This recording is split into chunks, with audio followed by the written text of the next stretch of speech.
inshuti bakunzi bakadasohoka ba Amazon Media Rwanda, ndabasuje kandi mbahaye ikaze. Tuje mu kiganiro Frontline Sport, ikiganiro kibagezaho amakuru ya sport ariko y'i Burayi, ni amakuru ndahera gatoya cyane muri Afurika kugira ngo naho mumenye ibihavugwa.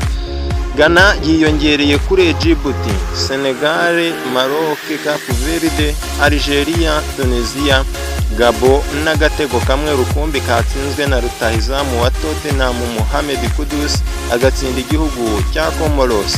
Madagascar yashakaga kuzazamuka nka best losers yakubitiwe Bamako 4-0. Burkina Faso yakoze ibishoboka byose irangiza ku mwanya wa kabiri, inizeye kuzakina andi majonjora yo gushaka itike y'igikombe cy'isi, itsinde Ethiopia ibitego 2-1 i Ouagadougou.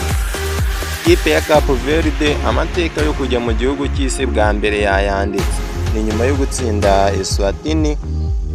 Bene iherutse gutsindira u Rwanda i Kigali, kunganya byari kuba bihagije ikagira amanota 18, ariko nayo byayinaniye. Leta Zunze Ubumwe bwa Amerika, Canada na Mexique mu kwakira igikombe cy'isi cy'ibihumbi 2026. Gianni Infantino, perezida w'impuzamashyirahamwe y'umupira w'amaguru ku isi, ati tuzazana isi yose muri Amerika. Igiteye impungenge rero ni uko irushanwa rigenda ryegereza, ariko abantu bagenda bibaza niba ibyo ngibyo bizashoboka, kubera yuko ibibazo bya politike birimo gukomeza gututumba muri ibi bihugu. Amatike yatangiye kugurwa, aho abafana barenga 4 miliyoni bamaze kwinjira muri sisiteme ngo bigurire amatike yabo. FIFA yo ntiragaragaza na busa ibiciro by'amatike, gusa bikavugwa ko ayo gufungura igikombe cy'isi, ni ukuvuga ku mukino wa mbere, agurwa hagati y'amadolari 560 n'amadolari 235.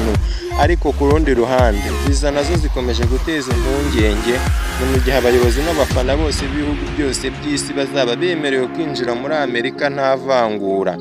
Abava mu Bwongereza n'ibindi bihugu by'i Burayi bo bazaba bemerewe kureba igikombe cy'isi nta viza, gusa ubwo abava mu bindi bihugu byose, ibihugu bya Aziya na Afurika ndetse na Amerika, yaba ibifite itike n'ibitarayibona, bo bagomba gushakisha viza zabo kugira ngo bazemererwe kureba iyi mikino.